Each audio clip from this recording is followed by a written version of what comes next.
নমস্কাৰ যুগাত্মক দৃষ্টিৰ আজি খণ্ডলৈ সকলোকে আদৰণি জনাইছোঁ যোৱা কেইদিনমান ধৰি অসমত নিৰ্বাচনী বতাহ লাহে লাহে বলিবলৈ আৰম্ভ কৰিছে আঞ্চলিক ৰাজনীতি গৰম হৈছে আছুৱে নতুন দল খোলাৰ কথা ওলাইছে অজিত ভূঞাই নিজৰ এটা দল খুলিছে তৃতীয় মৰ্চা অখিল গগৈ দল খোলাৰ কথা ওলাইছে অৰূপ বৰবৰা ডাঙৰ এটা নিজৰ দল খোলাৰ কথা ওলাইছে বিভিন্ন সমাজৰ ব্যক্তিক লৈ আৰু তাৰ লগত আমাৰ আঞ্চলিক দল অগপ আছেই এই সকলোখিনি মিলি আজিৰ প্ৰেক্ষাপটত নিৰ্বাচনী ৰাজনীতিত ইমানখিনি আঞ্চলিক ৰাজনৈতিক দলৰ প্ৰয়োজন আছেনে ভায়াবিলিটি আছেনে বা দৰকাৰী আছেনে বা সঁচাকৈ এইখিনি ৰাজনৈতিক দলে এইবাৰ নিৰ্বাচনত প্ৰভাৱ পেলাবলৈ সক্ষম হ'বনে নাই এই সম্পৰ্কে আমি কথা পাতিম তাৰ লগতে অসম চুক্তিৰ 6 নং দফা কমিটিৰ ৰিপৰ্টৰ ওপৰত কথা পাতিম যে কেনেকৈ এই চুক্তিখনৰ ৰিপৰ্টটো কি ধৰণে আগবাঢ়ি যাব পলিটিক্স অফ 6 মানে ক্লজ 6 অফ আছাম একৰ্ড এই গোটেইখিনি মিলি আমি কথা পাতিম আমাৰ মাজত এটা শক্তিশালী পেনেল আছে দীপাংক নাথ আছে আছুৰ সভাপতি দীপাংক আদৰণি জনাইছোঁ বহুত দিনৰ পিছত লগ পাইছোঁ আমি একেলগে বহুখিনি কৰিছোঁ আন্দোলন কৰিছোঁ আজি লগ পাই খুব ভাল লাগিছে দীপাংকৰ মীৰা বৰঠাকুৰ অসমৰ এগৰাকী বলিষ্ঠ নেত্ৰী এতিয়া তৃতীয় ফ্ৰণ্টত তেখেতে আছে অজিত ভূঞাৰ লগতে আদৰণি জনাইছোঁ মীৰা আজি অনুষ্ঠানটোত অহাৰ কাৰণে আদৰণি জনাইছোঁ আমাৰ মাজত আছে মনোজ শইকীয়া ডাঙৰীয়া অগপৰ মুখ্য মুখপাত্ৰ আদৰণি জনাইছোঁ তাৰ লগতে আমাৰ মাজত আছে বিশিষ্ট চিন্তাবিদ লেখক ময়ূৰ বৰা পুনেৰ পৰা ময়ূৰ বৰাক আদৰণি জনাইছোঁ এই গোটেই আমাৰ অনুষ্ঠানটোত অহাৰ কাৰণে অনুষ্ঠানৰ আৰম্ভণিতে আমি আৰম্ভ কৰিছোঁ দীপাংক নাথৰ পৰা নাথ ডাঙৰীয়া কেনে আছে আছুৰ ৰাজনৈতিক দলক লৈ সমগ্ৰ অসম তুলপাৰ লাগি আছে আপোনাৰ মুখৰ পৰা শুনিব বিচাৰিছোঁ কেনে অৱস্থাত আছে কেতিয়া ৰাজনৈতিক দলটো ফৰ্ম হোৱাৰ কথা ওলাইছে এই কথাটো কা বিৰোধী সংগ্ৰাম যেতিয়া চলি আছিল আৰু আমাৰ ওপৰত যেতিয়া কা কেন্দ্ৰীয় চৰকাৰে জাপি দিছিল নৰ্থ ইষ্টৰ কেইবাখনো ষ্টেটক তাৰ পৰা ৰেহাই দিয়া হৈছিল আৰু অসমৰ কেইবাটাও অঞ্চল এই আইনখনৰ প্ৰভাৱৰ পৰা মুক্ত বুলি ঘোষণা কৰিছিল তেতিয়া সমগ্ৰ অসম জুৰি বিভিন্ন আন্দোলন কাৰ্যসূচী হৈছিল আৰু সেই সময়ত এটা মানুহৰ মনত আহিছিল যে অহাবাৰ আমি কি কৰিম মানে বিজেপি দলটো জাতি মাতি ভেটি ৰক্ষা কৰিম বুলি কোৱা কাৰণে আমি অসমৰ জনসাধাৰণে আমি সেই সময়ত আহ্বান জনাইছিলোঁ যে আগৰ তৰুণ গগৈৰ অপশাসনৰ পৰা মুক্তি পোৱাৰ কাৰণে আমি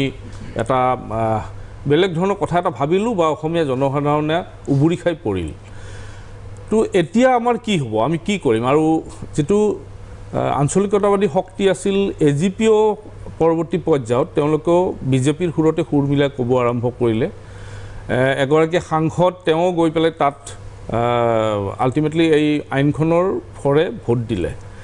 তো এইবোৰ ঘটনাৰ পিছত এটা চিন্তা হৈছিল আৰু সেই চিন্তাটো আচলতে এখন জাতীয় অভিৱৰ্তনৰ যোগেৰে হোৱা কথা আছিল পিছত আপোনালোকে গমে পাইছে মাৰ্চত কৰোণা আহিল কোভিড-19 গোটেই সমগ্ৰ অসমত সংক্ৰমিত হ'ল বা পৃথিৱীজুৰি সংক্ৰমিত হ'ল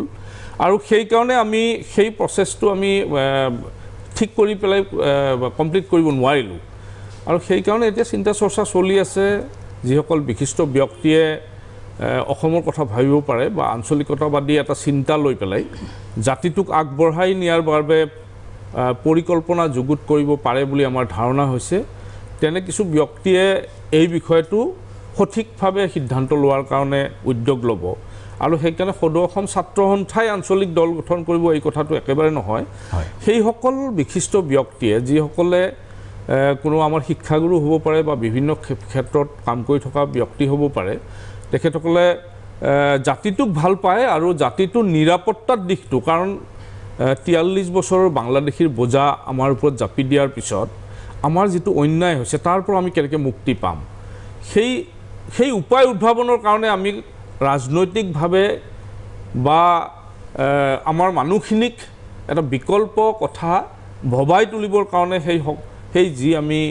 এছাম ব্যক্তিক লৈ পেলাই এক সমিতি গঠন হ'ব সেই সমিতিয়ে তেতিয়া সিদ্ধান্ত ল'ব যে একচুৱেলি আমি এটা বিকল্প কথাটো ভবাটো উচিত নে অনুচিত যদি তেওঁলোকে কয় যে এতিয়া এই বিকল্প শক্তিটো হ'ব লাগে বা বিকল্প এটা ৰাজনৈতিক শক্তিয়ে হ'ব লাগে তেতিয়াহ'লে সেই দিশতে আগবাঢ়িব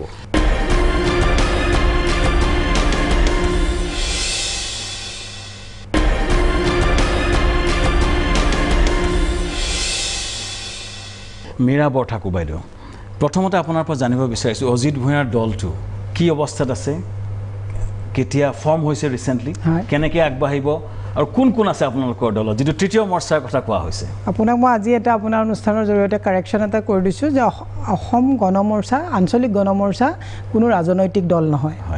আঞ্চলিক গণমৰ্চা এনেকুৱা এটা প্লেটফৰ্ম যে আমি এটা কা আন্দোলনৰ পৰা কেৱৰ পৰা কা হ'ল কা আন্দোলনৰ সময়তে যিটো আমাৰ এটা গণতন্ত্ৰৰ আমাৰ সবতছে ডাঙৰ কথাটো হৈছে যেতিয়া যিখন গণতন্ত্ৰত থকা চৰকাৰে ৰাইজৰ পৰিপন্থী হিচাপে কাম কৰে তেতিয়া তাক বিকল্প হিচাপে চিন্তা কৰিবৰ কাৰণে এটা ৰাজনৈতিক প্লেটফৰ্মৰ দৰকাৰ হয় আৰু ইতিমধ্যে আমি ভাবিছিলোঁ যে অসম গণ পৰিষদ তাতকৈ ভাল এটা ৰাজনৈতিক আঞ্চলিক দল আৰু অসমত লাগিব বুলি আমি ভবা নাছিলোঁ কিন্তু এতিয়া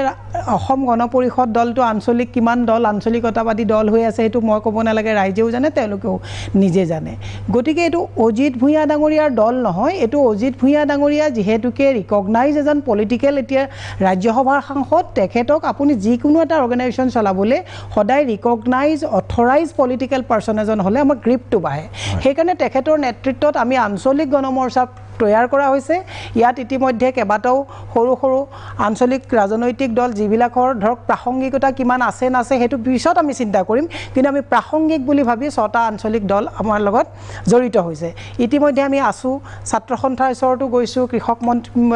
মুক্তিৰ ওচৰতো গৈছোঁ অসম জাতীয়তাবাদী যুৱ ছাত্ৰ পৰিষদত গৈছোঁ আমি কিন্তু আমি যিহেতুকে আমাৰ গোটেই কা বিৰোধী আন্দোলনখনৰ গোটেই চিন্তা আৰু সত্তাটো একেটাই আছিলে সকলোৰে গতিকে আছুৱে ৰাজনৈতিক দল খুলিব সেইটো আছুৱে নুখুলে আছুৰ পৰা দীপাংকৰ নাথ আৰু লুৰিণজ্যোতি গগৈ ডাঙৰীয়া ওলাই অহাৰ পিছত এটা ৰাজনৈতিক দল হ'ব আছুৰ এথিক্সত ৰাজনৈতিক দলটো নপৰে গতিকে আমি আছুৰ ওচৰত যেতিয়া সহায় বিচাৰি গৈছোঁ আছু বুলিহে গৈছোঁ ৰাজনৈতিক দল বুলি যোৱা নাই কৃষক মুক্তিৰ ওচৰতো কৃষক মুক্তি বুলিহে গৈছোঁ AJYCPটো আমি সেই বুলিহে গৈছোঁ যে সকলো যদি ঐক্যবদ্ধভাৱে আমি সদায় আমি টিভিত বহি বহি কৈ আছোঁ যে বিজেপিক আমি উফৰাব লাগিব এটা শক্তিশালী দলক আপুনি আজি ভাল পাওঁ বেয়া পাওঁ যিয়ে নহওক বিজেপিক আপুনি ইগনোৰ কৰিব নোৱাৰে শক্তিশালী দল এটাক যদি সঁচাকৈ উফৰাব লাগে তেতিয়াহ'লে আমি সকলো যিসকলে অসমৰ স্বাৰ্থত প্ৰতিবাদ কৰিছিলোঁ সকলো ইউনাইটেড হ'ব লাগিব সকলোকে ইউনাইটেড কৰাৰে এক অসম আঞ্চলিক গণমৰ্চাৰ প্ৰায়ৰিটি গতিকে মই আশা ৰাখিছোঁ আছুৱেও আমাক সেই সহযোগিতা আগবঢ়াব তাৰ আগতে মনোজ শইকীয়াৰ কথা এটা শুনিবলৈ মন গৈ আছে সকলোৰ মাজত এইটো প্ৰশ্ন যে অগপ এটা আঞ্চলিক দল হৈ আছেনে এটা প্ৰশ্ন অসমৰ ৰাইজে অগপক কিয় বিশ্বাসত ল'ব মোৰ কেইটামান প্ৰশ্ন আছে এই প্ৰশ্নখিনি মই ছ'চিয়েল মিডিয়াত দেখিছোঁ মোলৈ মেছেজখিনি আহিছে মই ভাবোঁ যে অসমৰ ৰাইজৰ এইখিনি প্ৰশ্নৰ উত্তৰ জনাৰ নিজৰ তেওঁলোকৰ এটা আগ্ৰহ আছে জানিব বিচাৰিছে অসমৰ ৰাইজে অগপক কিয় বিশ্বাসত ল'ব প্ৰথম কথা দ্বিতীয় প্ৰশ্নটো হৈছে একেকেইজন পুৰণা মুখ ৰাইজে দেখি আছে কিছু তাৰে কেইজন মানে ক্ষমতাৰ কাৰণে খোৱা কামৰা কৰা দেখিছে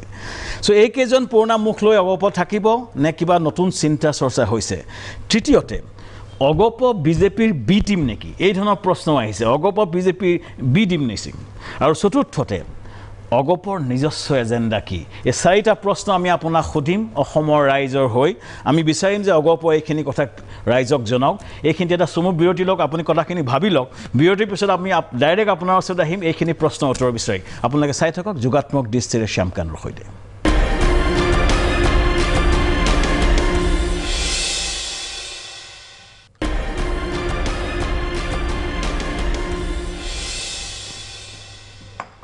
বিৰতিৰ পিছত আকৌ আমি উভতি আহিছোঁ আমাৰ মাজত আছে আমাৰ সন্মুখীন হৈছে মনোজ শইকীয়া ডাঙৰীয়া অগপৰ মুখ্য মুখপাত্ৰ আমাৰ প্ৰশ্ন আছিল অসমৰ ৰাইজে অগপক কিয় বিশ্বাসত ল'ব একেকেইখন পুৰণা মুখ কিমান চাব বা অগপই কি কৰিছে নতুন মুখ অনাৰ কাৰণে অগপ বিজেপিৰ বি টিম নেকি আৰু অগপৰ নিজস্ব এজেণ্ডা কি যিটো জাতীয় এজেণ্ডা এটা ফ'ৰ্চৰ এজেণ্ডা কি আছে এই সম্পৰ্কে মনোজ শইকীয়া ডাঙৰীয়াই কি কয় ধন্যবাদ শ্যামকান্ত মহন্ত মই প্ৰথম কথাটো মই উত্তৰ দিব বিচাৰিছোঁ যে অসম গণ পৰিষদ দলটো এটা আঞ্চলিকতাবাদী দল আৰু এই দলটো এই 2-3 বছৰত জন্ম হোৱা এটা ৰাজনৈতিক দল নহয় এটা ঐতিহাসিক অসম আন্দোলনৰ পিছত অসমৰ জনসাধাৰণে জন্ম দিয়া এটা আঞ্চলিক ৰাজনৈতিক দল আৰু এই দলটোৰ আজিৰ তাৰিখত কোনে কেনেধৰণে সমালোচনা কৰিছে কোনে কেনেধৰণে ইয়াক গ্ৰহণ কৰিছে সেইটো যি ধৰণে এটা গুৰুত্বপূৰ্ণ বিষয় মই ভাবোঁ একেধৰণে অসম গণ পৰিষদ দলটো আজিৰ তাৰিখত অসমৰ ৰাজনীতিত এটা প্ৰতিষ্ঠিত ৰাজনৈতিক দল সেই কথাটো কোনেও মানে অস্বীকাৰ কৰিব নোৱাৰে আজি অসমৰ প্ৰায়ভাগ সমষ্টিতে অসম গণ পৰিষদ দলৰ তৃণমূল পৰ্যায়ত যথেষ্ট পৰিমাণে শক্তিশালী ভেটি আছে আমি যোৱাটো নিৰ্বাচনত কেইটা সমষ্টিত প্ৰতিদ্বন্দ্বিতা কৰিছোঁ সেইটো মূল কথা নহয় কাৰণ কিয় অসম গণ পৰিষদ দলৰ ভেটি কিন্তু অসমৰ প্ৰতিটো সমষ্টিত আজিও যথেষ্ট পৰিমাণে শক্তিশালী হৈ আছে মই এতিয়া আপোনাৰ প্ৰথম প্ৰশ্নটোৰ উত্তৰ মই দিব বিচাৰিছোঁ যে অসম গণ পৰিষদ দলে যোৱা দিনকেইটাত অসম গণ পৰিষদ দলক লৈ যথেষ্ট পৰীক্ষা নিৰীক্ষা হ'ল বিভিন্নজনে বিভিন্ন ধৰণে সমালোচনা কৰিলে দলটোক লৈ বিভিন্ন ধৰণে পৰীক্ষা কৰা হ'ল কিন্তু মই আজি আৰম্ভণিতে আপোনাক এটা কথা ক'ব বিচাৰিছোঁ 2001 চনত যেতিয়া অসম গণ পৰিষদ দল ক্ষমতাৰ পৰা আঁতৰি আহিল সেই সময়ত অসম গণ পৰিষদ দলে যোৱা 16 চনৰ আগলৈ ক্ষমতাৰ বাহিৰত আছিলে অসমৰ ৰাজনীতিত আৰু সেই সময়ছোৱাত মই ব্যক্তিগতভাৱে মই মোৰ যিখিনি বন্ধু বান্ধৱ পাইছিলোঁ বা যিখিনি ৰাজনীতিৰ লগত জড়িত হৈ আছিলোঁ তেওঁলোকে কিন্তু তেতিয়াও মোক সমালোচনা কৰিছিল বা দলটোক সমালোচনা কৰিছিল যে এতিয়াও এজিপি কৰি আছ নেকি এতিয়াও সেই সময়ত কিন্তু অসম গণ পৰিষদ দলে কোনো ৰাজনৈতিক দলৰ লগত মিত্ৰতাও কৰা নাছিলে অকলশৰে নিৰ্বাচন খেলিছিলে 2001 চনত মাজত হয়তো এটা বা দুটা লোকসভা নিৰ্বাচন ভাৰতীয় জনতা পাৰ্টিৰ লগত মিত্ৰতা কৰি খেলিছিলে কিন্তু বাকী সময়খিনি ই বিধানসভা নিৰ্বাচনে হওক লোকসভা নিৰ্বাচনে হওক পঞ্চায়ত নিৰ্বাচনে হওক বা পৌৰসভা পৌৰ নিগমৰ নিৰ্বাচনে হওক প্ৰত্যেকটো নিৰ্বাচন অসম গণ পৰিষদ দলে অকলশৰে খেলোতে অসমীয়া মানুহে ভোট দিয়া নাছিলে কিন্তু এতিয়া আমি মই তাকে কৈছোঁ সেই সময়ত অসম গণ পৰিষদ দলে আঞ্চলিকতাবাদী চৰিত্ৰটো সজোৰে ধৰি ৰাখি কিন্তু নিৰ্বাচনসমূহত অৱতীৰ্ণ হৈছিলে তেতিয়া আমাকে সমালোচনা কৰা হৈছিল যে তহঁতে এতিয়াও এজিপি কৰি আছ নেকি কিন্তু আজি সেই একেটা প্ৰশ্ন আকৌ ওলোটাকৈ কৰা হৈছে যে অসম গণ পৰিষদ দলে আঞ্চলিক চৰিত্ৰ ৰাখিব পাৰিছেনে নাই মই আচলতে এই কথাখিনি এইকাৰণে আগতে কৈ লৈছোঁ যে কিছু কথা স্পষ্ট হোৱা উচিত আৰু আমি অসম গণ পৰিষদ দলটো আজি যিসকলে আমি দায়িত্বত আছোঁ মই যদিও সন্মুখৰ নেতৃত্বত নাই দলটোৰ লগত জড়িত হৈ আছোঁ বা দলৰ বিভিন্ন পৰ্যায়ৰ নেতৃত্বত আছোঁ এই কথাটো মই দৃঢ়তাৰে আজি ক'ব পাৰোঁ যে অসম গণ পৰিষদ দলে বৰ্তমান সময়ত এটা নতুন প্ৰগতিশীল যিটো জাতীয়তাবাদ কাৰণ আমি যিটো জাতীয়তাবাদ কৰিছিলোঁ সেই জাতীয়তাবাদটো অস্বীকাৰ কৰিব নোৱাৰোঁ কিন্তু আজিৰ যিটো পৰিস্থিতি এই পৰিস্থিতি জাতীয়তাবাদকো এটা সংস্কাৰমুখী ধাৰণাৰে এটা নতুনত্বৰ দিশেৰে আমি লৈ যোৱাৰ সময় আহি পৰিছে কাৰণ আজিৰ যিটো যুৱ প্ৰজন্ম আছে আপুনি পেজত যিটো ওলাই আছে অসম গণ পৰিষদে প্ৰগতিশীল জাতীয়তাবাদ আৰু বৃহত্তৰ অসমীয়া জাতি গঠনৰ এক প্ৰক্ৰিয়া আপোনালোকে নতুন এটা কেম্পেইন আজি দেখিছে সেই কথাটোৱে মই ক'ব বিচাৰিছোঁ যে কি মেইন কৰিছে আপোনালোকে না আমি গোটেই ধাৰণাটো আজিৰ যিটো পৰিস্থিতি আজিৰ প্ৰজন্মই গ্ৰহণ কৰিব পৰাকৈ আমি এটা প্ৰগতিশীল জাতীয়তাবাদৰ ধাৰণা আমি এটা আগবঢ়াই নিব বিচাৰিছোঁ তাৰ লগত আমাৰ ৰাজ্যখনৰ যিখিনি বিভিন্ন জাতি জনগোষ্ঠীৰ লোক আছে সকলোৰে প্ৰতিনিধিত্ব যাতে সমভাৱে দলটোত থাকিব পাৰে সেই ধৰণৰ এটা চিন্তা নতুন ৰূপত অসম গণ পৰিষদ বা আঞ্চলিকতাবাদক আমি আগবঢ়াই নিয়াৰ এটা পৰিকল্পনা আমি গ্ৰহণ কৰিছোঁ আৰু মই ভাবোঁ যে খুব কম দিনৰ ভিতৰতে অসম গণ পৰিষদ দলত বহুত নতুন মুখ আপোনালোকে দেখিবলৈ পাব সেই কথা মই আজি আপোনাৰ মঞ্চত মুকলিভাৱে অসমৰ ৰাইজক জনাব বিচাৰিছোঁ আৰু অসম গণ পৰিষদ দলটোৱে এটা নতুন ধাৰণাৰে এটা নতুন সংস্কাৰমুখী ব্যৱস্থাৰে অসম গণ পৰিষদ দলটো আগবাঢ়ি যোৱাৰ এটা পৰিকল্পনা আমি কৰিছোঁ আপোনালোকে যদি আজিৰ দিনটোত আমাৰ ছ'চিয়েল মিডিয়াৰ যিবোৰ গ্ৰুপ আছে সেয়া ফেচবুক পেজে হওক ফেচবুক একাউণ্টে হওক বা টুইটাৰে হওক বিভিন্ন ক্ষেত্ৰত যদি আপোনালোকে চাই দেখিব আজি এই দলটোৰ প্ৰতি বিভিন্ন প্ৰজন্মৰ লোক কিন্তু লাহে লাহে আকৰ্ষিত হৈছে আমি আমাৰ যিটো আঞ্চলিকতাবাদী চৰিত্ৰ এই আঞ্চলিকতাবাদী চৰিত্ৰৰ পৰা আমি তিল মানুহ আঁতৰি যোৱা নাই কোনোবাই কৈছে যে আজি ভাৰতীয় জনতা পাৰ্টিৰ লগত সুৰ মিলাই অসম গণ পৰিষদ দলে একেলগে আগবাঢ়িছে দীপাংকৰ নাথ ডাঙৰীয়াই কৈছে বা মীৰা বৰঠাকুৰ ডাঙৰীয়ানীয়ে কৈছে কিন্তু মই এইটো কথা কৈছোঁ যে সমসাময়িক ৰাজনীতিত কেতিয়াবা কিছু কথা কৌশলগতভাৱে সিদ্ধান্ত ল'বলগীয়া হয় এটা ৰাজনৈতিক দলক আগবঢ়াই নিবৰ কাৰণে আজি আপোনালোকে যদি লক্ষ্য কৰে সৌ সিদিনালৈ শিৱসেনা কিন্তু মহাৰাষ্ট্ৰৰ ক্ষমতাৰ পৰা এক বহু বছৰ যুগান্তৰ ধৰি তেওঁলোকে আঞ্চলিকতাবাদ কৰি থকাৰ পিছতো শিৱসেনাই কিন্তু কংগ্ৰেছৰ লগত এনচিপিৰ লগত লগ লাগি তাত চৰকাৰ গঠন কৰিব লগা হ'ল সিও হয়তো তেওঁলোকৰ এটা কৌশলগত এটা সিদ্ধান্ত হ'ব আঞ্চলিক অসমৰ ৰাইজে এইটো বিচাৰিছে এজিপি এটা নিজস্ব এজেণ্ডা হওক আপোনাৰ কথাখিনি বুজিছোঁ নতুন মানুহ আহিছে ছ'চিয়েল মিডিয়াত যথেষ্ট চেঞ্জ দেখিছোঁ আপুনি কৈছে যে নতুন মানুহ আহিব আৰু তাৰ লগতে এটা সমগ্ৰ জাতি লৈ পেলাই অসমৰ জাতি সত্তাটো কাৰণ অসমত আজিকালি এতিয়া ন্যস্ত বা এটা খুব এটা নেৰ' এটা জাতীয়তাবাদ নহ'ব এটা বৃহত্তৰ জাতীয়তাবাদ অসমত লাগে বড়ো মিচিং কাৰ্বি তিৱা ডিমাচা বঙালী হিন্দু সকলো মিলি এটা জাতীয়তাবাদ লাগে এইটো মানি লৈছোঁ আৰু আপোনালোকে নতুন মুখ আনিব খুজিছে এইটো খুব ভাল পাইছোঁ আপোনালোকে যদি সেইটো কৰিছে তাৰ লগতে এটা প্ৰশ্ন ৰাইজৰ মাজত থাকে যে অগপৰ এজেণ্ডা কি নিজৰ এজেণ্ডা কি অগপৰ জাতীয় এজেণ্ডা কি এতিয়া নহয় আমাৰ মূল কথাখিনিয়ে হৈছে যে আমি দলটোক প্ৰথম কথাত সকলো শ্ৰেণীৰ মাজত আমি দলটোক লৈ গৈ এটা প্ৰকৃত আঞ্চলিকতাবাদী দল হিচাপে ইয়াক আগবঢ়াই নিয়া আজিৰ তাৰিখত আমাৰ মূল কথাটো হ'ল সেইটো যাৰ কাৰণে আমি দলৰ যিটো মূল কথা আমি প্ৰগতিশীল জাতীয়তাবাদৰ কথাটো এইকাৰণে কৈছোঁ যে সকলো শ্ৰেণীৰ মানুহে যাতে এই দলটোৰ প্ৰতি কাৰণ আগতে আমি যেতিয়া আঞ্চলিকতাবাদৰ কথা কওঁ তেতিয়া এটা গোটেই কথাটো ঠেক গণ্ডিৰ মাজলৈ কেতিয়াবা কিন্তু গুচি গৈছে এই কথাটো আমি অস্বীকাৰ কৰিব নোৱাৰোঁ এটা সময়ত আমি আঞ্চলিক দল বুলি কোৱাৰ লগে লগে কোনোবাই মূল সুঁতিৰ জাতীয়তাবাদৰ লগত জড়িত মানুহখিনি এটা দল বুলি বিবেচনা কৰিছিল যাৰ কাৰণে বহু মানুহ আমাৰ পৰা আঁতৰি গ'ল আমি ঠেক গণ্ডিৰ মাজলৈ আহি গ'লোঁ আৰু এটা আঞ্চলিক ৰাজনৈতিক দল হিচাপে আমি অসমত ৰাজনীতি কৰিব লাগিলে সকলোকে মই আপোনাক বিশেষকৈ কথা পাতিম কাৰণ মোৰ এজেণ্ডা হৈছে আপোনাৰ কি এজেণ্ডা আমি জানিব বিচাৰিছোঁ বিশেষকৈ ক্লজ 6ক লৈ আপোনাৰ কি এজেণ্ডা হ'ব কথা পাতিম বিশেষকৈ এই বিষয়ে আপোনাক কথা পাতিম তাৰ আগতে আমি যাব বিচাৰিছোঁ অসমৰ এজন বিশিষ্ট চিন্তাবিদ লেখক ময়ূৰ বৰা ডাঙৰীয়া তেখেতৰ পৰা জানিব বিচাৰিছোঁ যে বৰ্তমান অসমৰ যিটো আঞ্চলিক ধাৰা হৈছে কেনে হৈছে এই ধৰণৰ এইভাগে এটা ভায়াবল অল্টাৰনেটিভ হ'বনে যে কি কৰাটো উচিত অসমৰ এজন থিংক টেংক হিচাপে ময়ূৰ বৰাই অসমৰ আঞ্চলিক ৰাজনীতি সম্পৰ্কে কি ক'ব বিচাৰিব ময়ূৰ চাওক শ্যামকানু প্ৰথমতে মই দুটা কথা স্পষ্ট কৰি দিব বিচাৰো যে যোৱা 7টা দশকৰ যিটো মই ভাৰতৰ স্বৰাজযুক্তৰ কালৰ অসমৰ প্ৰতি ভাৰতীয় ৰাষ্ট্ৰযন্ত্ৰৰ যি ধৰণৰ কথাকাণ্ডবোৰ দেখিলো মোৰ মনত এইটো দৃঢ় বিশ্বাস যে প্ৰকৃত আঞ্চলিকতাবাদী শক্তিয়ে অসমৰ দৰে এখন প্ৰান্তীয় ৰাজ্যৰ উত্তৰণ ঘটাব পাৰে কাৰণ সৰ্বভাৰতীয় কংগ্ৰেছেই হওক বা বৰ্তমানৰ শাসকীয় দলটোৱেই হওক তেওঁলোকৰ যদি কাৰ্যকাণ্ডবোৰ আপোনালোকে চাই কথাকাণ্ডবোৰ চাই তেওঁলোকৰ কথাৰ পৰা কোনো এখন মানুহে প্ৰান্তীয় ৰাজ্যৰ মানুহে আশ্বস্ত হ'বলগীয়া কোনো কথা আমি দেখা নাই তাৰ উদাহৰণ মই দিবলৈ নাযাওঁ সময়ৰ প্ৰতি লক্ষ্য ৰাখি এতিয়া কথাটো হ'ল বৰ্তমান পৰিপ্ৰেক্ষিতত আপুনি যিহেতু হয়তো সমাগত নিৰ্বাচনক লৈ আজিৰ এই অনুষ্ঠানটো দি এটা আৰম্ভণি কৰিব বিচাৰিছে আৰু আপুনি খোলাকৈ কৈছে যে আপোনাৰ নিজৰ মনৰ যিখিনি লক্ষ্য সেই লক্ষ্যতেও আপুনি অসমত এটা শক্তিশালী আঞ্চলিকতাবাদী দল হোৱাটো বিচাৰে আৰু সেই ক্ষেত্ৰত আমি যিবোৰ কথাকাণ্ড এতিয়া দেখিছো এই কথাকাণ্ডবোৰে এজন প্ৰকৃতভাৱে অসমক ভাল পোৱা আৰু আঞ্চলিকতাবাদী চিন্তা চেতনাক সন্মান কৰা মানুহৰ মনলৈ কি ভাব আহিব আজি যদি আপুনি খুব উপৰুৱাকৈ চাই আজি 5-6টা মান দলৰ কথা আপুনিয়ে ক'লে সদৌ অসম ছাত্ৰ সন্থাৰ নেতৃত্বত হ'ব লগা দল আজি আঞ্চলিক গণমৰ্চাৰ কথা ক'লে আঞ্চলিকতাবাদী সুৰক্ষা মঞ্চৰ কথা ক'লে কৃষক মুক্তি বা অসম জাতীয়তাবাদী যুৱ ছাত্ৰ পৰিষদেও দলৰ কথা কৈ আছে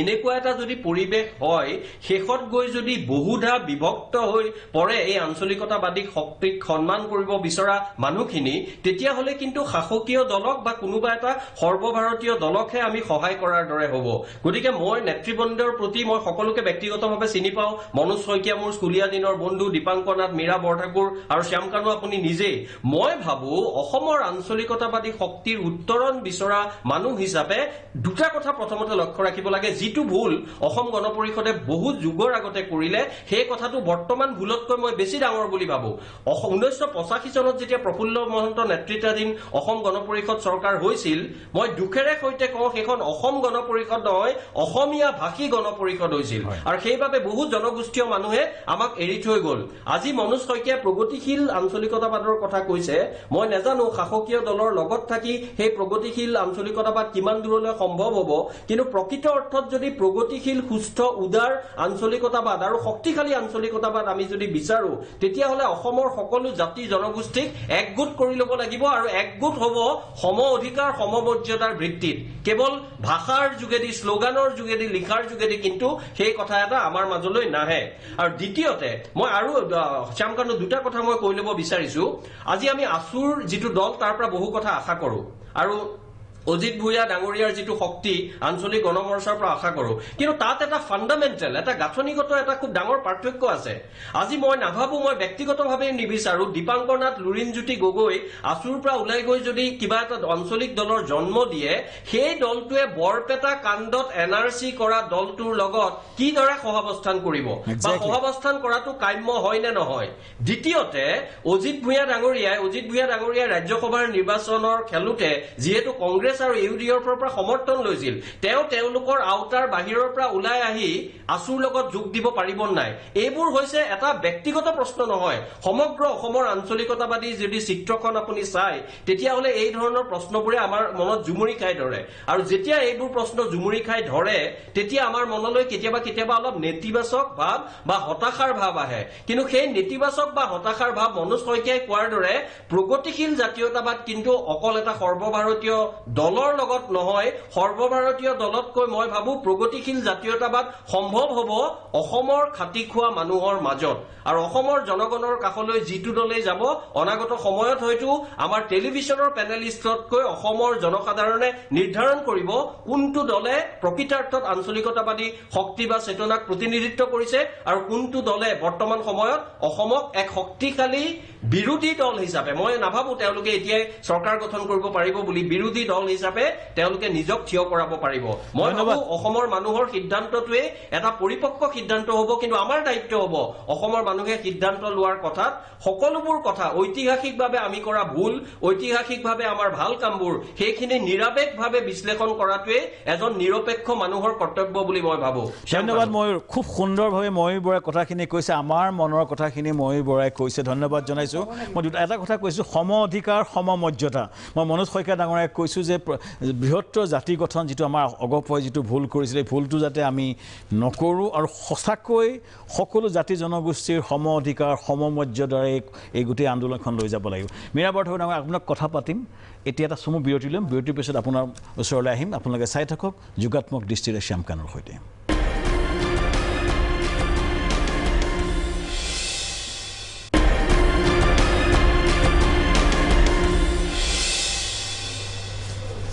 বিৰতিৰ পিছত আকৌ আমি উভতি আহিছোঁ মীৰা বৰঠাকুৰ ডাঙৰীয়ানী আপুনি কিবা ক'ব বিচাৰিছিলে ক'ব বিচাৰিছিলোঁ ময়ূৰ বৰা ডাঙৰীয়া এটা খুব মানে সুন্দৰ প্ৰশ্ন এটা তেওঁ উত্থাপন কৰিছে এইটো উত্থাপন কৰাৰ প্ৰাসংগিকতা আছে নুই কৰিব নোৱাৰি তেখেতে কৈছে যে অজিত ভূঞা ডাঙৰীয়াই AIUDF আৰু কংগ্ৰেছৰ কান্ধত মানে তেওঁলোকৰ ভোট লৈ পেলাই তেওঁ ৰাজ্যসভালৈ গৈছে গতিকে সেইটো দলে আঞ্চলিক ৰাজনীতিৰ কথা কি চিন্তা কৰে এই কথাখিনি অসমত খুব আলোচনা হৈছে মানুহে অসমৰ মানুহে এইটো বিশ্বাস ভাবিছে আলোচনা হোৱাটো বিচাৰোঁ কাৰণ মানুহৰ ক্লিয়াৰিটি এটা আহিব লাগে এতিয়া কথাটো হৈছে মই আপোনাক কৈছোঁ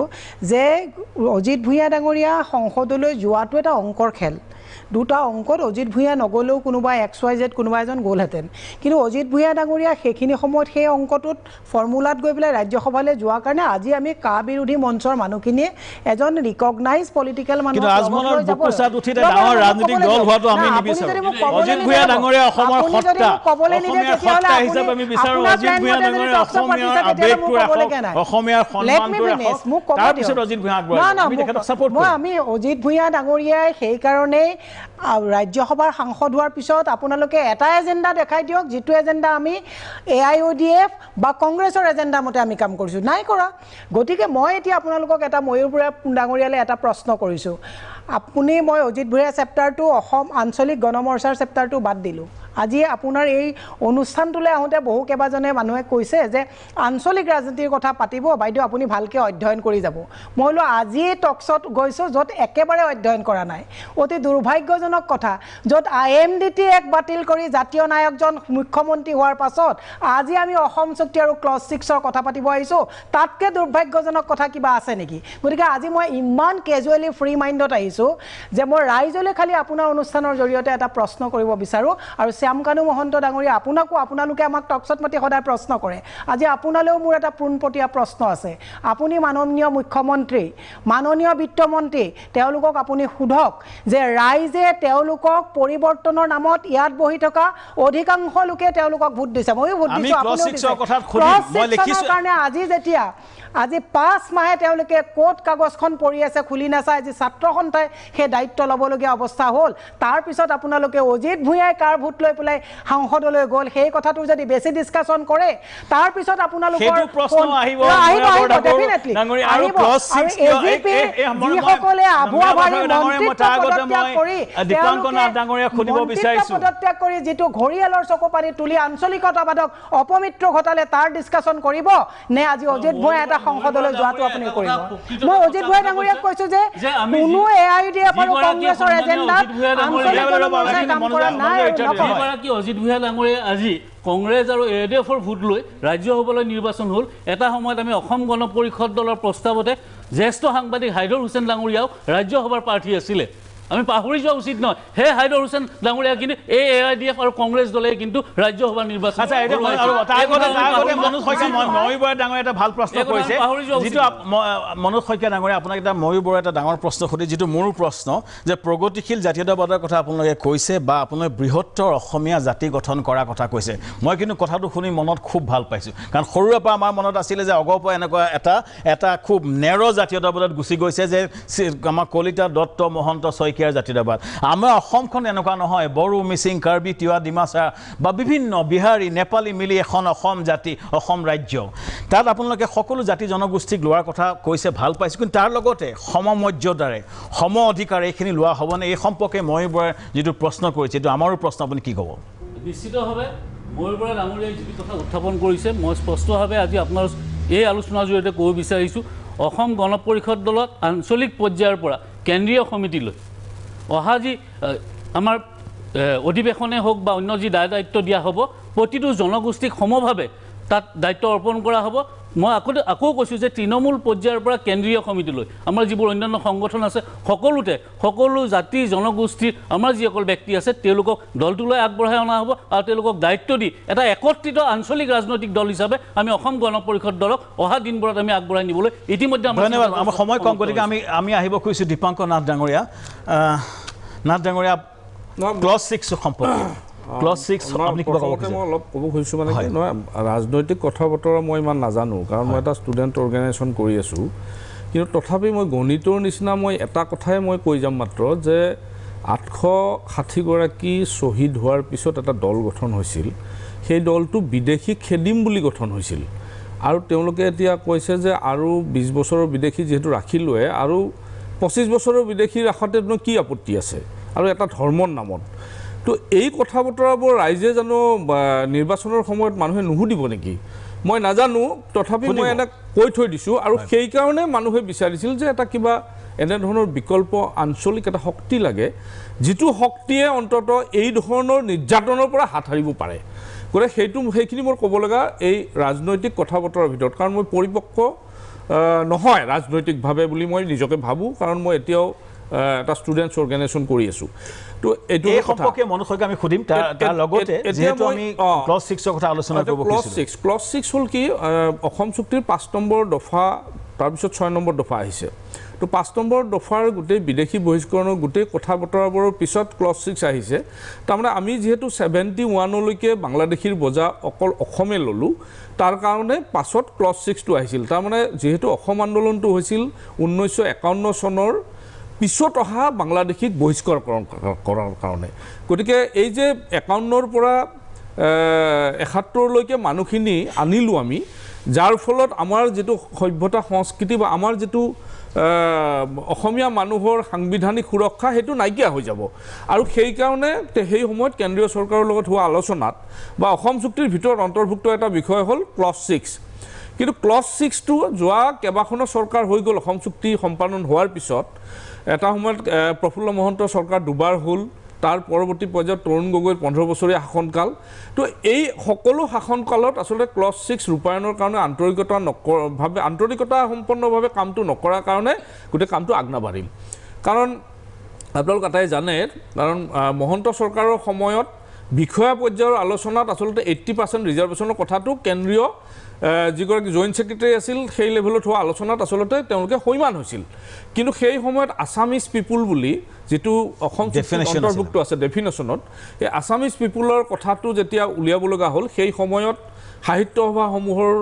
মাজলৈ এই বিষয়টো সেটেল কৰাৰ কাৰণে পঠিয়াই দিয়া হ'ল আৰু সেই সময়ত গোটেইখন খেলিমেলি হৈ অসমীয়াৰ সংজ্ঞাটো নিৰ্ধাৰণ নহ'ল পৰৱৰ্তী পৰ্যায়ত যেতিয়া তৰুণ গগৈ চৰকাৰ আহিল সেই সময়ত বৰ্তমানৰ বিত্তমন্ত্ৰী হিমন্ত বিশ্ব শৰ্মা ডাঙৰীয়া তেতিয়া অসম চুক্তি ৰূপায়ণ মন্ত্ৰী আছিল সেই সময়তো এটা কুচকাৱাজ হৈছিল কিন্তু নহ'ল পৰৱৰ্তী সময়ত তৰুণ গগৈ ডাঙৰীয়াৰে এটা আহ্বান আছিল আৰু প্ৰণৱ গগৈ ডাঙৰীয়া যেতিয়া অধ্যক্ষ আছিল তেখেতৰ লিডাৰশ্বিপত এটা সমিতি বনাই দিছিল সেই সমিতিয়ে সকলো সংগঠনৰ লগত কথা পাতি সকলো পক্ষৰ সংগঠন সি বৰাক ভেলীৰ সংগঠন ব্ৰহ্মপুত্ৰ ভেলীৰ সংগঠন সকলোৰে লগত কথা পাতি এটা ডিচিশ্যনলৈ আহিছিল কিন্তু সেই সময়ত তৰুণ গগৈয়ে মুছলমান ভোট হেৰুৱাব বুলি ভাবি তৰুণ গগৈয়ে এই ফৰ্মুলাটো ডিছকাশ্যন হৈছিল নে এই গোটেই বিষয়টো বিধানসভাত ডিছকাশ্যন এই বিষয়টো বিধানসভাৰ পৰাই যিহেতু অধ্যক্ষগৰাকীক দায়িত্ব দিছিল বিধানসভালৈ আনিবই নিদিলে তাৰ মানে গোটেই যেহেতু ফৰ্মুলাটো ঠিক একেদৰে দিয়া হৈছিল যে খিলঞ্জীয়া অসমীয়া বা খিলঞ্জীয়া জনজাতি বুলি কথাটো আহিছিল সেই সময়ত আন জনজাতিক বিষয়টো অহা নাছিল এই ফৰ্মুলাটো অসমৰ প্ৰত্যেকটো জনগোষ্ঠীয় সংগঠন আৰু আন সংগঠনে মানি লৈছিল কিন্তু প্ৰণৱ গগৈ ডাঙৰীয়াক এইটো প্লেচ কৰিবই নিদিলে তৰুণ গগৈ ডাঙৰীয়া ৰাজনৈতিকভাৱে তেওঁ কিবা লষ্ট হ'ব বুলি ভাবি পেলাই সেই সময়ত এই একেধৰণৰ ৰাজনৈতিক এতিয়া কংগ্ৰেছে দিব না মোৰ দুটা প্ৰশ্ন কংগ্ৰেছ আৰু বিজেপিয়ে মোৰ প্ৰশ্নটো আজি অনুষ্ঠানৰ প্ৰশ্ন এইটোৱে কংগ্ৰেছে যদি তেতিয়া নিদিলে এতিয়া ক্লজ 6 হ'বলৈ দিব নে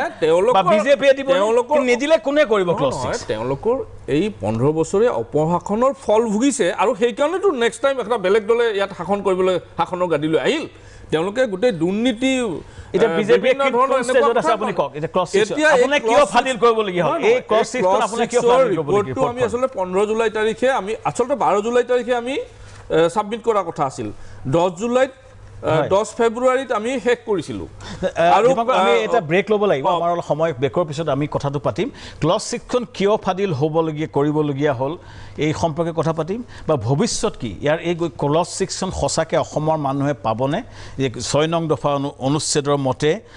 অসমীয়া ৰাইজৰ খিলঞ্জীয়া ৰাইজৰ ভূমি অধিকাৰ বা ৰাজনৈতিক অধিকাৰ আমি আমাৰ জীৱনত দেখিবলৈ পামনে এইটো এটা ডাঙৰ প্ৰশ্ন আমি কথা পাতিম বিৰতিৰ পিছত আমি কথা পাতিম আপোনালোকে চাই থাকক যোগাত্মক দৃষ্টিৰে শ্যামকান্তৰ সৈতে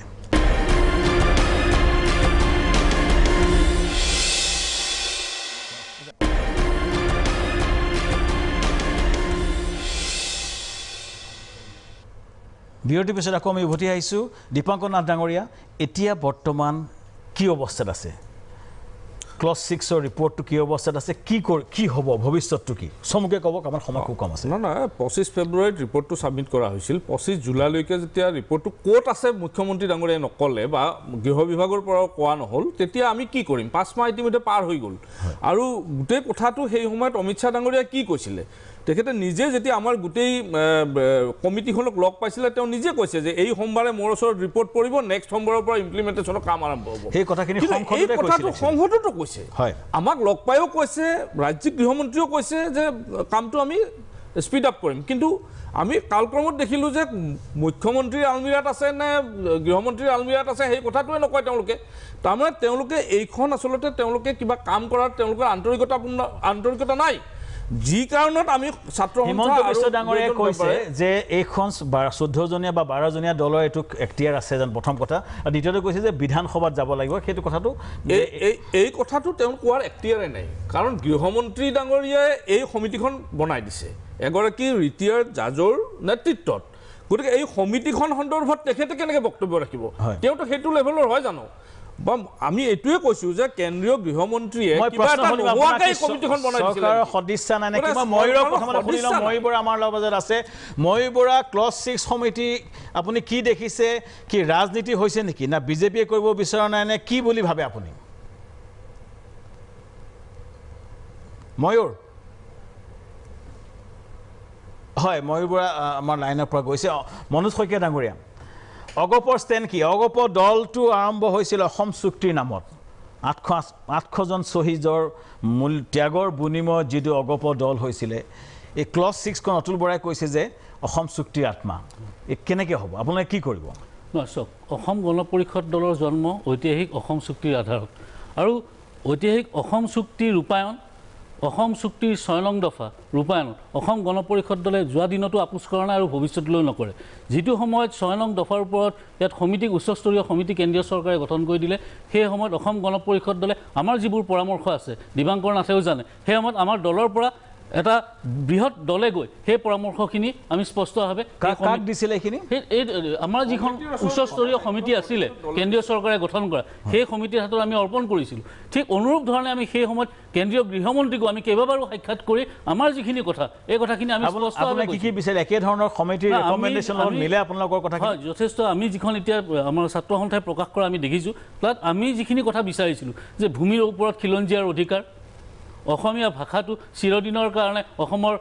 ৰাজ্যিক ভাষা হিচাপে থাকিব লাগে, ইয়াক সাংবিধানিকভাৱে ৰাজ্যিক ভাষাৰ মৰ্যাদাটো দিব লাগে। সেই বিষয়টো চাকৰি নিযুক্তিৰ ক্ষেত্ৰত যিটো কথা কোৱাইছিলে, আমি কিছু ক্ষেত্ৰত 80%, ক'ৰবাত আমি 100% আমি বিচাৰিছিলোঁ। বিধানসভা, লোকসভা, এই স্থানীয় নিকায় নিগমত আমি 100% আমি আসন সংৰক্ষণৰ কথা কৈছিলোঁ। সেই আটাইখিনি কথা অৱশ্যে এই প্ৰতিবেদনখনত সন্নিৱিষ্ট হৈছে। কিন্তু মই আপোনাক স্পষ্টভাৱে ক'ব বিচাৰিছোঁ যে এই বিষয়টোত আমি কোনো কাৰণতে আপোচ কৰা নাই আৰু আপোচ কৰাৰ প্ৰশ্ন নকৰে। আমি কোনো কাৰণতে আপোচ নকৰোঁ আৰু আমি এইটো কথা কৈছোঁ নিৰবিচ্ছিন্নভাৱে আমি যিহেতু এখন চৰকাৰৰ অংশীদাৰ হৈ আছোঁ, আমি আমাৰ চৰকাৰৰ অংশীদাৰী দলসমূহকো মাজতো আমি এই বিষয়টো উত্থাপন কৰিছোঁ আৰু কেন্দ্ৰীয় চৰকাৰ গৃহমন্ত্ৰী ডাঙৰীয়াকো আমি বাৰম্বাৰ আমাৰ দলৰ যিখিনি মন্তব্য, এই মন্তব্যখিনি আগবঢ়াই থকা হৈছে। মই সেইকাৰণে ভাবোঁ অসমত এটা শক্তিশালী ৰাজনৈতিক দল, আঞ্চলিক দল লাগে অসমৰ কথা ভাবিবলৈ। এতিয়া মীৰা বৰঠাকুৰ বাইদেউ, মই সুধিছোঁ ক্লজ 6 সম্পৰ্কে আপোনালোকৰ দলীয় মন্তব্য। মোৰ দলীয় মন্তব্য, আমাৰ দল নহয় যিহেতুকে মই এটা দল গঠন কৰিবলৈ গৈ আছে কৈছোঁ। ক্লজ 6টো বুমেৰাং সেইদিনাই হ'ল যিদিনা অসম সাহিত্য সভা আৰু অসমৰ যিবিলাক মানে অসমীয়া মাধ্যমৰ বিদ্যালয় সৰ্বনাশ হৈ গ'ল। ক্লজ 6 সেইদিনাখনেই অপমৃত্যু হ'ল। এনেকুৱা দুৰ্ভাগ্যজনক কথা আজি তেখেতসকলে আঞ্চলিকতাবাদী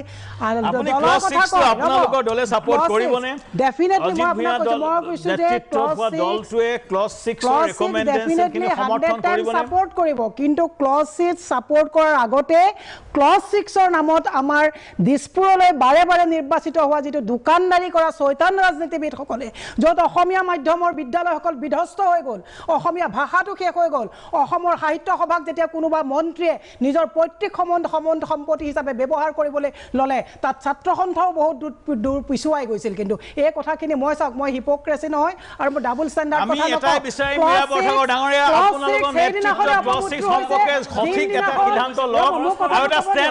মই এটা কথা কৈছোঁ, ক্লজ 6ৰ নামত আপোনালোকে দোকানদাৰী কৰা বন্ধ কৰক। ক্লজ 6 সেইদিনাখন ইমপ্লিমেণ্টেশ্যন হ'ব যিদিনাখন অসমক ঠগি নোখোৱা বাৰে বাৰে চৈতান ৰাজনীতিসকল দিছপুৰলৈ নিৰ্বাচিত ৰাইজে নকৰিব। সেইদিনাখন ক্লজ 6 মই কৈছোঁ থাকক বা নাথাকক, কোনো এনেকুৱা মানুহৰ আমি দুটা কথা ক'ব বিচাৰিছোঁ যে এটা ক্লজ 6ৰ ইমপ্লিমেণ্টেশ্যন। মনোজ শইকীয়া ডাঙৰীয়া, মীৰা বৰঠাকুৰ, আমি এইখিনিতে চমু বিৰতি ল'ম। আপোনালোকে বিৰতিৰ পিছত আকৌ কথা পাতিম। আপোনালোকে চাই থাকক যোগাত্মক দৃষ্টিৰে শ্যামকানুৰ সৈতে।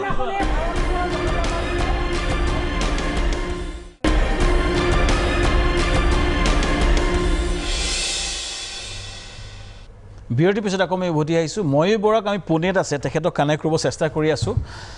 এইখিনিতে মই এটা কথা ক'ব বিচাৰিছিলোঁ আমাৰ ইয়াত পেনেলিষ্টসকলক। প্ৰথমতে মোৰ যিটো ভাৱ হয় যে ক্লজ 6ক লৈ যিখিনি ইছ্যু ঘটনা ঘটিছে, এনেকুৱা ঘটনাৰ কাৰণে হয়তো অসমত এটা আঞ্চলিক দলৰ এটা ৰিকুৱাৰমেণ্ট আছে। এটা লাগে আমাক, এটা শক্তিশালী ৰাজনৈতিক দল লাগে। যেনেকৈ BJT আছে উৰিষ্যাত, তেনেকৈ TRS আছে তেলেংগানা, ৰাষ্ট্ৰ সমিতি তেলেংগানাত আছে, যেনেকৈ YSR কংগ্ৰেছ আছে অন্ধ্ৰপ্ৰদেশত, বা TMC আছে। অসমত এটা শক্তিশালী আঞ্চলিক দল লাগে যি নিজৰ অসমৰ কথা, অসমীয়াৰ কথা, খিলঞ্জীয়াৰ কথা ক'ব পাৰে। কিন্তু তাৰ কাৰণে ৰাজনীতিখিনি এনেকুৱা যে 4-5টা দলে ভোট কটাও পাৰ্টি যাতে নহয়। কাৰণ এইটো কথা আমি সকলোকে অনুৰোধ জনাওঁ, আমি নিবিচাৰোঁ আমি এটা ভোট কটাও পাৰ্টি হোৱাটো। আমি বিচাৰোঁ এটা শক্তিশালী ৰাজনৈতিক দল যিটোৱে কিছুমান সিদ্ধান্ত ল'ব পাৰে বা অসমৰ ৰাজনৈতিক এটা ডাঙৰ পাৱাৰফুল লবিং কৰিব পাৰে। এই সম্পৰ্কে মনোজ শইকীয়াক আৰম্ভণি কৰিছোঁ। এটা শক্তিশালী অগপ দল কৰিব নোৱাৰি নেকি? নিশ্চয় পাৰি। আৰু মই আপোনাৰ প্ৰস্তাৱ কি তাৰ কাৰণে? মই ভাবোঁ যে আজিৰ দিনটোত যিসকলে আঞ্চলিক ৰাজনীতিত বিশ্বাস কৰে, যিসকলে বিভিন্ন ধৰণে সিঁচৰিত হৈ আছে আঞ্চলিক শক্তি হিচাপে, তেওঁলোকক মই আজি আবেদন জনাব বিচাৰিছোঁ বা মুকলিভাৱে আহ্বান জনাইছোঁ, বা যিসকলে আজি সদৌ অসম ছাত্ৰ সন্থাৰ মজিয়াত থাকিও ভৱিষ্যতলৈ এটা আঞ্চলিক শক্তিৰ তেখেতসকলে কৰাৰ এটা আশা তেওঁলোকে মনত পুহি ৰাখিছে, মই সকলোকে আহ্বান জনাইছোঁ যে অসম গণ পৰিষদ দলত আহক। আমি মুকলি ৰাখিছোঁ সেই পথ, সকলোৱে অসম গণ পৰিষদ দলত আহক। কিন্তু মই এটা কথা ক'ম, যিসকলে ছদ্মবেশ ৰূপ ধাৰণ কৰি আছে, যিসকলে আঞ্চলিকতাবাদৰ নামতকৈ কংগ্ৰেছৰ হৈ ওকালতি কৰি আছে, যিসকলে AIDFৰ হৈ ওকালতি কৰি আছে, সেইসকলৰ ক্ষেত্ৰত কিন্তু আমাৰ কিছু ক'বলগীয়া আছে। কাৰণ মই এইকাৰণে কৈছোঁ যে আজি মীৰা বৰঠাকুৰ ডাঙৰীয়ানীয়ে আঞ্চলিকতাবাদী গণমৰ্চাৰ লগত জড়িত। তাত তেখেতৰ এইটো ব্যক্তিগত সিদ্ধান্ত, মোৰ ক'বলগীয়া নাই। কিন্তু দীৰ্ঘদিন ধৰি তেখেত ভাৰতীয় জনতা পাৰ্টিৰ লগতে কিন্তু সৰ্বভাৰতীয় ৰাজনৈতিক দলৰ লগতে জড়িত হৈ আছিল। মেহেদী আলম বৰা তেখেতে দীৰ্ঘদিন ধৰি কংগ্ৰেছ দলৰ লগত জড়িত হৈ আছিল তেখেতে তাৰপিছত ভাৰতীয় জনতা পাৰ্টিৰ লগত যোগদান কৰিলে আজি অজিত ভূঞা ডাঙৰীয়া তেখেতে শেহতীয়াভাৱে ৰাজ্যসভা নিৰ্বাচনত কংগ্ৰেছ আৰু AIDFৰ ভোট লৈ তেখেতে ৰাজ্যসভালৈ নিৰ্বাচিত হৈছে তেখেতসকলে আঞ্চলিকতাবাদী ৰাজনীতি সময় খুব কম আছে মই এখেতক এটা কথা কৈছোঁ আঞ্চলিকতাবাদ মানে ৰাষ্ট্ৰীয়তাবাদ বিৰোধী নহয় কিন্তু আপুনি মোৰ পলিটিকেল ট্ৰেক ৰেকৰ্ডটো চাওক বিজেপিত যিদিনলৈকে আছিলোঁ শক্তিশালী আঞ্চলিক দল কথাৰ কাৰণে ৰাজনৈতিক দলৰ প্ৰয়োজন আছে তাতে দীপাংকৰ নেতৃত্ব আদৰণি জনাওঁ আৰু ডেফিনেটলি সময়ৰ আহ্বান আছে মুখবিলাক খুলিবলৈ কিন্তু বেছি সময় নাই শুনক মই এটা কথা ৰাজনীতি আমি পিছত কৰিম আমাৰ সময় কম আছে আমি এটাই ক'ব খুজিছোঁ এটা শক্তিশালী ৰাজনৈতিক দল হ'বলৈ মীৰা পাঠকৰ ডাঙৰীয়া আপোনালোকে চান্স আছে নাই লাষ্টত দীপাংকৰ নাথ আমাৰ সময় নাই শেষত দীপাংকৰ নাথ এটা শক্তিশালী আঞ্চলিক দল হোৱাৰ কাৰণে কি কৰাটো উচিত এবাৰ আপুনি কি ভাবে আমাৰ সময় কম আছে লাষ্ট আপুনি 1 মিনিট অসমৰ স্বাৰ্থত বাইদেউ শুনক 1 মিনিট অসমৰ স্বাৰ্থক জলাঞ্জলি দি অসমৰ স্বাৰ্থক বিসৰ্জন দি পেলাই কম্প্ৰমাইজ কৰি পেলাই তেনে আঞ্চলিক শক্তি আমাক নালাগে আমাক সঁচা অৰ্থত আঞ্চলিক শক্তি লাগে যিটো শক্তিয়ে সঁচাই অসমীয়া মানুহৰ স্বাৰ্থ সুৰক্ষিত কৰি ৰাখে প্ৰত্যেকটো জাতি জনগোষ্ঠী ভাষা ভাষী ধৰ্মাৱলম্বী লোকৰ স্বাৰ্থ বিঘ্নিত নোহোৱাকৈ সুৰক্ষিত কৰি ৰাখিব পাৰে সেই কথাটোৱে অসমৰ জনসাধাৰণে বিচাৰিছে কাৰণ যথেষ্ট লাঞ্ছিত হৈছে মানুহে দুখত আজি আন্দোলনৰ সময়ত কি কাৰণ আৰু আমাৰ কথাটো হ'ল যে ক্লজ 6 যিহেতু অতদিনে চিঞৰি থকা এটা বিষয় সদৌ অসম ছাত্ৰ সন্থাই অতদিনে চিঞৰি আছিলোঁ এতিয়া ৰিপৰ্ট এটা ওলাইছে এই ৰিপৰ্টটো খুব সোনকালে ইমপ্লিমেণ্ট কৰাৰ কাৰণে পদক্ষেপ গ্ৰহণ কৰক কাৰণ 3 মাহৰ ভিতৰত কমিটি গঠন হোৱা কথা আছিল সেই কমিটিও গঠন নহ'ল আৰু 3 মাহৰ মূৰে মূৰে ৰিভিউ কৰা কথা আছিল এই কথাবোৰ আলোচনা কৰি পেলাই কিবা যদি কৰিব লগা থাকে সেইবোৰো একো নহ'ল গতিকে আমি কেন্দ্ৰীয় গৃহ বিভাগক আমি ধন্যবাদ জনাইছোঁ আমি জনাইছোঁ যে অতি শীঘ্ৰে যাতে ক্লজ 6ৰ ইমপ্লিমেণ্টেশ্যনৰ কাম ধন্যবাদ জনাই দীপাংকৰ নাথ ধন্যবাদ জনাইছোঁ তৰুণজ্যোতি গগৈক আহ্বান জনাইছোঁ তেওঁলোকে অসম গণ পৰিষদৰ সঠিক ধন্যবাদ জনাইছোঁ মনোজ শইকীয়া মীৰা বৰঠাকুৰ ময়ূৰ লাষ্টত আমি মিছ কৰিলোঁ তেখেতৰ কানেকশ্যন বেয়া হৈ গ'লে শেষত মই ক'ব বিচাৰিছোঁ ক্লজ 6 সম্পৰ্কে মাননীয় গৃহমন্ত্ৰীয়ে আমাক এটা প্ৰতিশ্ৰুতি দিছিল সংসদত প্ৰতিশ্ৰুতি দিছিল এই প্ৰতিশ্ৰুতি আছিলে যে ক্লজ 6ৰ সম্পৰ্কে আমি কাম কৰিম কা আন্দোলনৰ সময়তো অসমৰ মুখ্যমন্ত্ৰীকে ধৰি সকলোৱে এটা প্ৰতিশ্ৰুতি দিছিলে যে অসম চুক্তিৰ যিটো আত্মা হৈছে 6 নম্বৰ অনুচ্ছেদ যিটো খিলঞ্জীয়াৰ যিটো ৰাজনৈতিক সুৰক্ষাৰ প্ৰশ্নটো ভূমি সুৰক্ষাৰ প্ৰশ্নটো মই ভাবোঁ যে ৱাক দ্য টক যিখিনি প্ৰতিশ্ৰুতি দিয়া হৈছিলে কৰা যাওক আমি বিচাৰোঁ যদি কিছুমান বাধ্যবাধকতা থাকিব লাগে সাংবিধানিক বাধ্যবাধকতা থাকিব লাগে সকলোখিনি সিদ্ধান্ত হওক ডিছকাশ্যন হওক এটা নিৰ্মূল বিশ্লেষণ হওক আৰু লাগিলে এছেম্বলিত এই সম্পৰ্কে অসমীয়াৰ ডেফিনেশ্যন সম্পৰ্কে আলোচনা হওক আলোচনা কৰি সৰ্বজন সম্পৰ্ক এটা সিদ্ধান্ত লৈ ক্লজ 6 ইমপ্লিমেণ্ট হওক কাৰণ এই সম্পৰ্কে বহুখিনি কথা হ'ল আমি জীৱনটো এইখিনিয়ে দেখিলোঁ আমাৰ নতুন প্ৰজন্মই সেইটো দেখাটো নিবিচাৰোঁ এখন শান্তিৰ অসম বিচাৰোঁ য'ত খিলঞ্জীয়াৰ স্বাৰ্থ থাকে খিলঞ্জীয়াৰ ভূমি সুৰক্ষা থাকে বা ৰাজনৈতিক সুৰক্ষা থাকে সকলোকে ধন্যবাদ জনাইছোঁ শুভৰাত্ৰি